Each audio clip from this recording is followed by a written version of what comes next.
నమస్తే, welcome to Andhra Prabha. నేను రఘునందన్.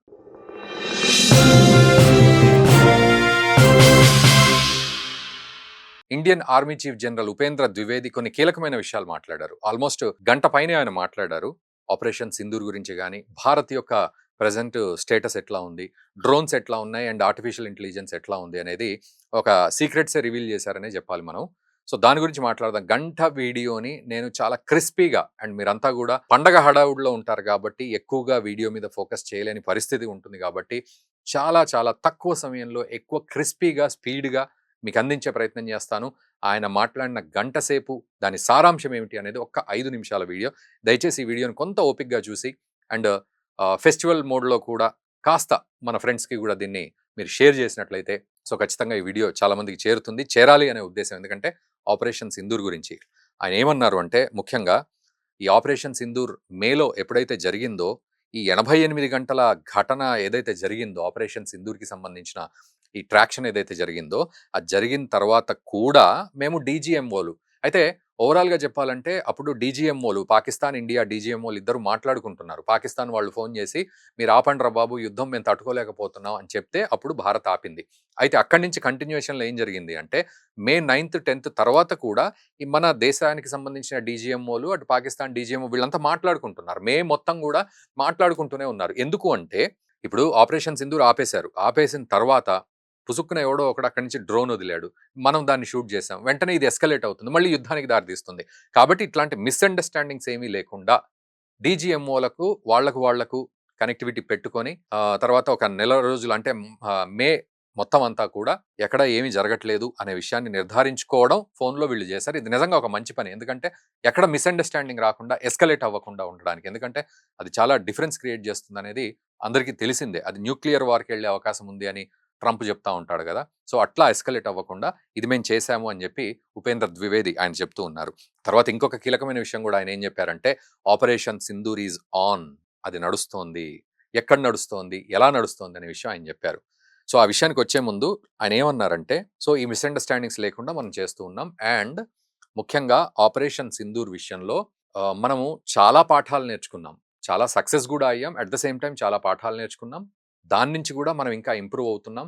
కొన్ని విషయాలు మాత్రమే నేను చెప్పగలను. ఆ విషయాలే నేను చెప్తున్నాను అని చెప్పి ఆయన చెప్పారు. ఇంకొక విషయం ఏంటంటే, ఆపరేషన్ సింధూర్ ఆన్‌లో ఉంది. ఇంకా అక్కడ 8 ప్లేసెస్‌లో అక్కడ కార్యకలాపాలు జరుగుతున్నాయి. సో కీలకమైన ప్రాంతాలు, వాటి మీద మనం నజర్ పెట్టాం, ఫోకస్ పెట్టాం. ఒకవేళ ఏమైనా తేడాలు గనక పాకిస్తాన్ వైపు నుంచి గాని, ఉగ్రవాదుల వైపు నుంచి గాని చేస్తే, మొదలైతే ఆపరేషన్ సింధూర్ ఆన్‌లోనే ఉంది. ఎక్కడ ఆగలేదు. దానికి ఇంకా సీక్వెల్ గూడా గాదు. ఇదే కంటిన్యూ అవుతోంది అనేది ఆయన చెప్పారు. అండ్ ఇంకా ఆ రోజు ఆపరేషన్ సింధూర్ సమయంలో కూడా మనము అన్ని రకాలుగా అన్ని ప్రయత్నాలు చేస్తూనే, కట్టడి చేస్తూనే, ఇంకా ఒకవేళ కొనసాగితే కనక మనము గ్రౌండ్ లెవెల్‌లో, ఆర్మీ లెవెల్‌లో గూడా దూసుకుపోవడానికి రెడీగా ఉన్నాం ఆ రోజు. ఈరోజు మేము చెప్తున్నాం అని చెప్పి ఆయన చెప్పారు. అంటే ఆపరేషన్ సింధూర్ అక్కడ ఆగిపోయింది. ఆ రోజుతోటి ఫుల్ ఫ్లెడ్జ్ ఆపరేషన్ ఆగిపోయింది. ప్రెసిషన్ స్ట్రైక్స్ ఆగిపోయినాయి కాబట్టి ఆగింది గానీ, లేకపోతే గ్రౌండ్ లెవెల్‌లో గూడా మనం దూసుకొని వెళ్ళి పాకిస్తాన్‌ను దెబ్బ కొట్టేవాళ్ళం. అఫ్‌కోర్స్ గ్రౌండ్ లెవెల్‌లో ఆర్మీ గూడా ఆ రోజు అద్భుతంగా పనిచేసింది. ఇంకా దూసుకు వెళ్ళేవాళ్ళము అనేది ఆయన చెప్తూ ఉన్నారనమాట. సో ఇట్లాంటి మాటలు ఆయన చెప్పారు. ఇక ఆర్టిఫిషియల్ ఇంటెలిజెన్స్ విషయానికొస్తే, మనం ఖచ్చితంగా ఆర్టిఫిషియల్ ఇంటెలిజెన్స్ వాడుతున్నాము, వాడబోతున్నాము. ఎందుకంటే భవిష్యత్ అంతా దాందే. అఫ్‌కోర్స్ కన్వెన్షనల్ వార్‌ఫేర్ అనే విషయానికొస్తే, సో కన్వెన్షనల్ వార్‌ఫేర్‌తో పాటు మనం ఆర్టిఫిషియల్ ఇంటెలిజెన్స్‌ని కూడా తీసుకుంటున్నాము. ఇందులో భరోసా ఉంచుకోండి అనేది ఆయన చెప్పిన మాట. ఇక దీనికి తోడు న్యూక్లియర్ రిపోర్టర్స్ అడిగారు. న్యూక్లియర్ లెవెల్‌లో అటాక్ జరిగేది గదా! మరి ఏంటి పరిస్థితి అని. ఆయన ఒక క్లారిటీ ఇచ్చారు. ఇక్కడ ఏమిటి అంటే, అసలు డీజీఎంఓలు మేమును పాకిస్తాన్ డీజీఎంఓలు మాట్లాడుకున్నప్పుడు ఈ న్యూక్లియర్ అటాక్స్ అనేది ఏమీ లేదు. జస్ట్ కన్వెన్షనల్ స్పేస్ మాత్రమే తీసుకున్నాం. మాకెక్కడ న్యూక్లియర్ అనే ఇన్ఫర్మేషన్ లేదు. కేవలం ఇక్కడ పొలిటీషియన్లు, ఇక్కడ కామన్ మ్యాను, ముఖ్యంగా పాకిస్తాన్‌లో కామన్ మ్యాను, పొలిటీషియన్లు కూడా న్యూక్లియర్ గురించి మాట్లాడారు తప్ప, మన వైపు నుంచి మాత్రం న్యూక్లియర్ అనే మాట లేదు. అండ్ వాళ్ళ వైపు నుంచి కూడా న్యూక్లియర్ అనే మాట ఎక్కడా లేదు. ఇది బయట మాట్లాడుకున్న విషయం అని క్లారిటీ ఇచ్చారు. ఎందుకంటే న్యూక్లియర్ వార్ అయ్యేది అని ట్రంప్ కూడా అన్నాడు. కరెక్ట్‌గా మనం యాడ్ ఆన్ లాగా తీసుకోవాలంటే. సో నిజానికి అక్కడ ఏమీ లేదు అనేది ఆయన క్లారిటీ ఇచ్చారు. సో 100 మందికి పైగా మనం చంపేసాం అక్కడ. గ్రౌండ్ ఆపరేషన్‌లో ముందుకెళ్తున్నాం. 88 అవర్స్ ఈ కన్వెన్షనల్ వార్‌ఫేర్ ఇది అని చెప్పారాయన. సో ఇవన్నిటిని కూడా మనం పాఠాలుగా నేర్చుకుంటే ఇక్కడ ఏమవుతోందంటే, పాకిస్తాన్ డ్రోన్స్ విషయంలో చాలా అడ్వాన్స్డ్‌గా ముందుకెళ్తోంది. అండ్ మనం గూడా డ్రోన్స్‌ని మనం లెక్కగట్టుకొని మరీ చేస్తున్నాం. ఆయన ఒక ఎగ్జాంపుల్ చెప్పారు. ఒక 10,000 డ్రోన్స్ ఉన్నాయనుకోండి మన దగ్గర ఇప్పుడు. రేపటి రోజున అవి 15,000 కావచ్చు, 20,000 కావచ్చు, 50,000 కావచ్చు అనేది. నేను జస్ట్ సారాంశం చెప్తున్నాను. ఒక నంబర్ అటు ఇటు అవ్వచ్చు. బట్ ఆయన అన్న మాటల సారాంశం చెప్తున్నాను. అది కూడా స్పీడ్‌గా మీకున్న సమయంలో తక్కువ సమయంలో ఎక్కువ ఇన్ఫర్మేషన్ ఇచ్చే ప్రయత్నం. సో 10,000 నుంచి 20,000 కూడా అవుతది. 20,000 నుంచి 30,000 కూడా అవుతది. So drones light weight drones ఎందుకంటే పాకిస్తాన్ నుంచి లో లెవెల్‌లో రాడార్‌కి అందకుండా చాలా అటాక్స్ చేసే అవకాశాలున్నాయి. కాబట్టి మనం గూడా దానికి తగ్గట్టుగా డ్రోన్స్‌ని వార్‌ఫేర్‌లో మనం గూడా ఉపయోగించుకుంటాం. వీలైతే ఆర్టిఫిషియల్ ఇంటెలిజెన్స్‌ని ఉపయోగించుకుంటాం. మనం ఏ రకంగా చూసినా డ్రోన్ వార్‌ఫేర్‌లో మనం అడుగులు ముందుకేస్తున్నాం. ఎట్లా వేస్తున్నాం? భైరవ్ బెటాలియన్ ఉంది. సో 13 బెటాలియన్ మొత్తం 25 ఉండాలి. ఇప్పుడు 13 తోటి మనం ముందుకెళ్తున్నాం. సో అది. తర్వాత అష్ని ప్లాటూన్ గూడా ఉంది మనకి.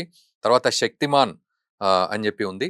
సో ఇవన్నీ గూడా ఇటు డ్రోన్స్, అటు మోడర్న్ ఎక్విప్‌మెంట్స్ తోటి ముందుకెళ్తారు. సో ఏదైతే ఈ army, air force and navy ఇట్లా ఈ ఇవన్నీ ఉన్నాయో ఈ దళాలు, వీటికి సంబంధించి ముందుకు వెళ్ళే క్రమంలో కొన్ని గ్యాప్స్ ఉంటున్నాయి. ఆ గ్యాప్స్‌ని ఫిల్ జేయడానికి ఈ బెటాలియన్స్ మనం వాడుతున్నాం. అండ్ బ్యాటరీస్ గూడా వాడుతున్నాం. దివ్యాస్త్ర బ్యాటరీస్ వాడుతున్నాం. రుద్ర బ్రిగేడ్ వాడుతున్నాం. 2 ఉన్నాయి ఆల్రెడీ. ఇంకొక 7 సో మొత్తం ఓవరాల్‌గా 9 అండ్ అబోవ్ అయ్యేటట్టుగా రుద్ర బ్రిగేడ్స్ వాడుతున్నాం.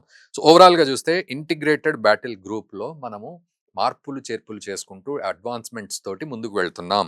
ఇంటిగ్రేటెడ్‌గా అందరూ కలిసికట్టుగా వెళ్తున్నాం అనేది కీలకమైన విషయం ఆయన చెప్పారు. ఇక డ్రోన్స్ విషయానికొస్తే మనం ఎక్కడో ఏ దేశంలోంచో డ్రోన్స్ తెచ్చుకోవడం కంటే ఆత్మనిర్భర్ డ్రోన్స్‌ని మనం ఉపయోగించుకుంటాం. సో దానికి ఆ సంఖ్య పెంచుకునే క్రమంలో మనం ముందుకు వెళ్తున్నాం. ఎట్లా అయితే మనం కమాండోస్‌ని మిలిటరీ, ఆర్మీ, ఎయిర్ ఫోర్స్‌లో ఎట్లయితే సోల్జర్స్‌ని మనం కమాండోస్‌గా మనం మాట్లాడుకుంటామో, వారియర్స్‌గా మనం మాట్లాడుకుంటామో, టెక్నికల్‌గా గూడా మన భారతదేశం అభివృద్ధి చెందే విధంగా టెక్నో వారియర్స్, టెక్నో కమాండోస్‌ని కూడా మనం తయారు చేస్తున్నాం అనే భరోసా ఇచ్చారు. డ్రోన్‌ల సంఖ్య పెరుగుతుంది అన్నారు. ఇంకొక కీలకమైన విషయం ఆయన ఏం చెప్పారు అంటే ఇక్కడ మనం 4 రోజులు చేశాం యుద్ధం ఆపరేషన్ సింధూర్ తోటి.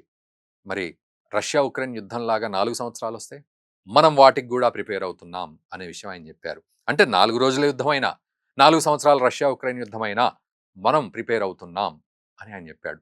ఎందుకంటే ఏ క్షణంలో ఏం జరుగుతుందో తెలీదు.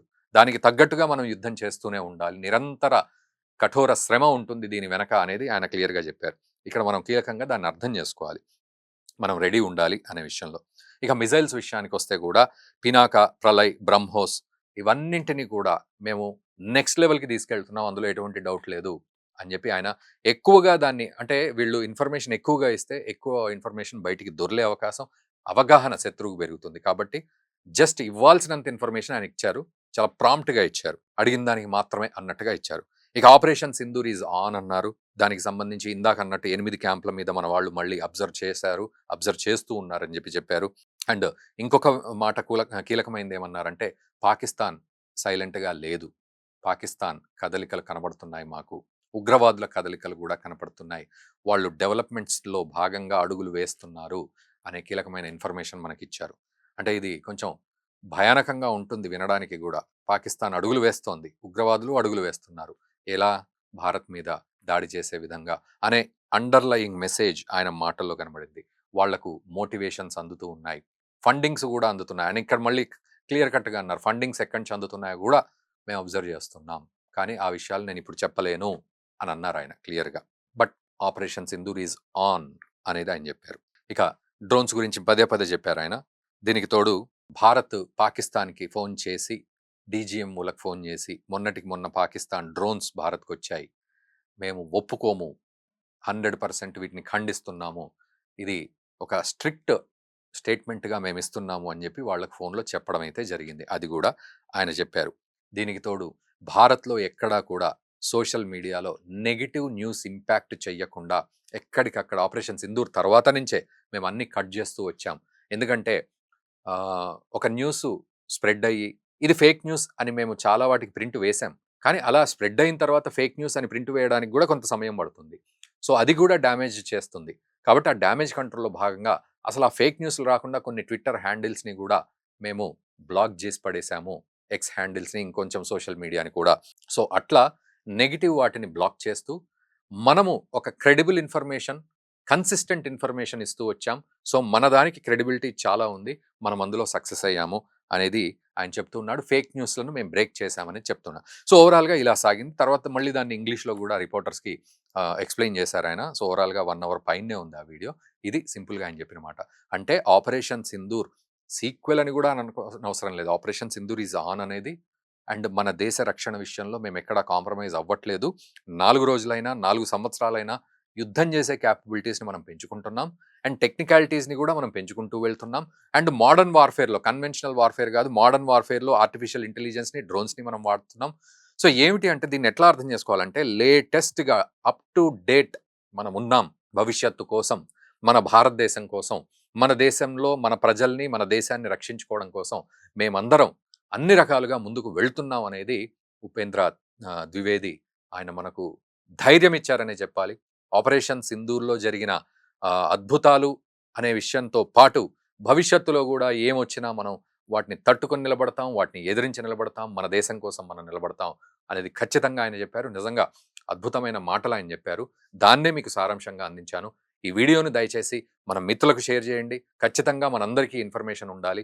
అండ్ ఎక్కువ సమయం అనుకోకుండా ఈ వీడియోని దయచేసి చూసినందుకు ఇప్పటివరకు అందరికీ కూడా పేరు పేరున ధన్యవాదాలు. సబ్స్క్రైబ్ బటన్ నొక్కండి నొక్కకపోయి ఉంటే సబ్స్క్రైబ్ చేయండి. అండ్ ఈ వీడియోని షేర్ చేయండి. అండ్ వీలైతే మేరా భారత్ మహాన్ అని కామెంట్ కూడా చేయండి. Thank you very much.